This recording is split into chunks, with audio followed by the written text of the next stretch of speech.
अस्सलाम वालेकुम वरहमतुल्लाहि वबरकातुहू। उम्मीद रखती हूँ कि माय डियर स्टूडेंट्स, उम्मीद रखती हूँ कि आप बिल्कुल ठीक होंगे और मेरी हमेशा दुआएं हैं आप सबके साथ कि आप लोग हमेशा तंदुरुस्त रहें, सेहतमंद रहें, खुश रहें।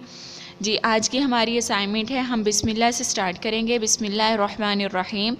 ये क्लास नंबर 3, 4, 5 इन तीनों की है, ठीक है। यहाँ पे आपने अपनी क्लास लिखनी है, जो भी क्लास का बच्चा होगा उसके लिए आपने यहाँ पे सबसे पहले अपनी क्लास लिखनी है कि आप 3 क्लास के हैं, 4 क्लास के हैं या 5 क्लास के हैं, ठीक है। उसके बाद आपने अपना नेम लिखना है कि आपका नेम क्या है, और आधा नेम नहीं लिखना, पूरा नेम लिखना है, ठीक है, क्योंकि फिर ऐसे बहुत अंडरस्टैंडिंग हो जाती है। उसके बाद हम करेंगे स्टार्ट मंडे वाले दिन से, जैसा कि आज से कि नूरानी कायदा हम स्टार्ट करेंगे सबसे पहले, जिसमें मैंने आप लोगों को ये क्लास में मखारिज करवाए हुए हैं। ये तकरीबन आप लोगों के मखारिज रिपीट करवाए हैं मैंने इसमें, तो इनको आपने करना है जिस तरीके से मैंने आप लोगों को क्लास में पढ़ाया है उसी तरीके से आपने इनको याद करना है। याद करने के बाद यहाँ पर लिखने हैं, और ये ज़ुबानी लिखने हैं आपने, ठीक है।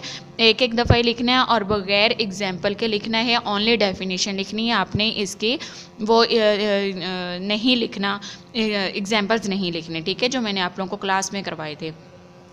ये आप लोगों ने करना है और इनको याद करने के बाद घर में किसी को सुनाना है ये मखारिज, क्योंकि आपके नेक्स्ट पेपर में ये मखारिज आएंगे। और उसके बाद आपने जब सुना दिया घर में किसी मदर को, फादर को या सिस्टर को, ब्रदर को, जिसको भी आपने सुनाया, सुनाने के बाद आपने यहाँ पे बॉक्स में टिक का निशान लगा देना है कि मैंने ये सुना दिया है, मुझे याद हो गए हैं। मैंने याद करने के बाद घर में किसी को सुनाने के बाद आपने टिक लगाना है, उससे पहले आपने टिक नहीं लगाना, सुनाने के बाद टिक लगाना है, ठीक है। उसके बाद मैं आप लोगों को ये पढ़ के सुना देती हूँ कि आप लोगों ने ये कैसे पढ़ने हैं। जैसे मैंने आप लोगों को फिंगर टिप्स पे याद करवाए थे, उसी तरीके से आप लोगों ने याद करने, इसकी प्रैक्टिस करनी है। उसके 20 टाइम आप लोगों ने इसकी प्रैक्टिस करनी है, ठीक है। जैसे है अलीफ, ठीक है, अलीफ को ना हम लंबा करेंगे ना इसको थोड़ा करेंगे, सिंपल इसको पढ़ लेंगे अलीफ, ठीक है। उसके बाद बा है, तो बा और मीम इन दोनों का जो मैंने आप लोगों को मखरिज करवाया था वो आप लोगों ने इसके आगे लिखना है। जैसे आप लोग यहाँ से स्टार्ट करेंगे, बा का मखरिज है, दोनों होंठों का तर हिस्सा जब आपस में मिलकर खुलेगा तो बा अदा होगा। ये आप लोगों ने एक ही लाइन में कंप्लीट करना है, ठीक है। उसके आगे आप मीम का लिखेंगे, मीम दोनों होंठों का खुश्क हिस्सा जब आपस में मिलकर खुलेगा तो मीम अदा होगा। बस ये इतना आपने लिखना है, इससे आगे आपने उसकी एग्जाम्पल्स नहीं लिखनी, बस इन दोनों लाइनों में आपने कंप्लीट करना है। और छोटा छोटा करके लिखना है, नीट एंड क्लीन लिखना है। बड़ा बड़ा करके लिखेंगे तो आपका ये लाइन में कंप्लीट नहीं आएगा, आप छोटा छोटा करके लिखेंगे तो आपका लाइन में कंप्लीट आ जाएगा इंशाल्लाह, ठीक है। अब मैं ये आपको पढ़ के सुना रही हूँ, आपने इसी तरीके से इसकी प्रैक्टिस करनी है। अलिफ बा मीम, ये मैं आपको इसलिए बता रही हूँ कि जब आप फिंगर टिप्स पे याद करेंगे तो आप लोगों को पता होगा कि हमने कितना लंबा करना है और कितना थोड़ा करना है, ठीक है। बा, इसको इस तरह आपने खोलना है कि आसानी से आपकी उंगली खुल जाए और आसानी से बंद हो जाए, ठीक है। बा मीम ता क़ा दाल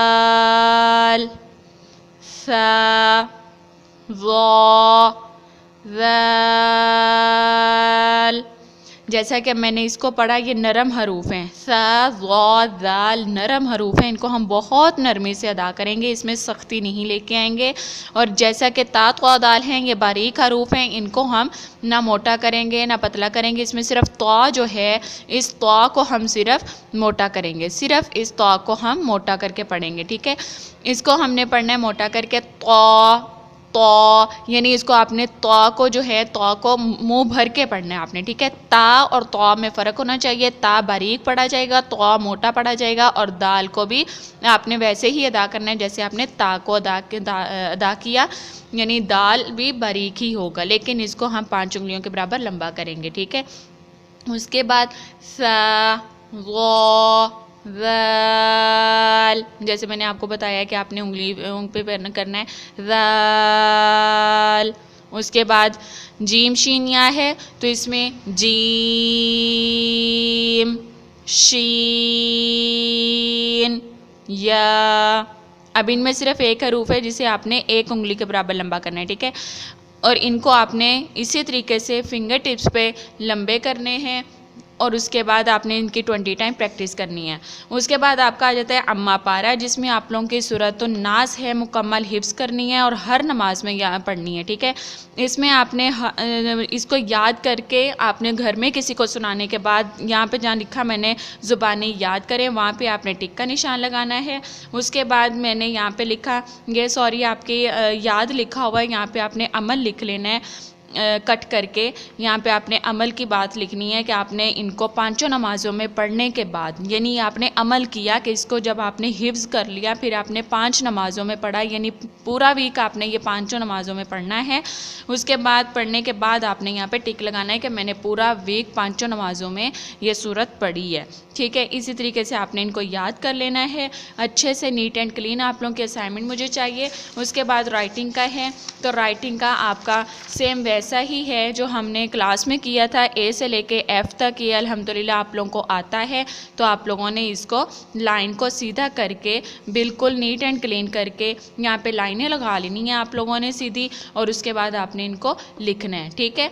ये क्लास 3 का है, तो आप लोगों ने इनको अच्छे से लिख लेना है, याद कर लेना है, ठीक है ना। इसको अच्छे से आप लोगों की प्रैक्टिस हो जानी चाहिए कि आप लोगों की राइटिंग में मुझे फ़र्क नज़र आना चाहिए। फिर अगर आप लोगों की राइटिंग अच्छी नहीं होगी तो आप लोगों के नंबर काट दिए जाएंगे, तो फिर आप लोगों का रिज़ल्ट अच्छा नहीं बनेगा, ठीक है। उम्मीद रखती हूँ कि आप लोगों को मेरी बात समझ आ गई होगी। जज़ाकल्लाहु खैरन कसीरा फ़िद दुनिया वल आखिरा व अहसनुल जज़ा। अस्सलामु अलैकुम व रहमतुल्लाहि व बरकातुहू।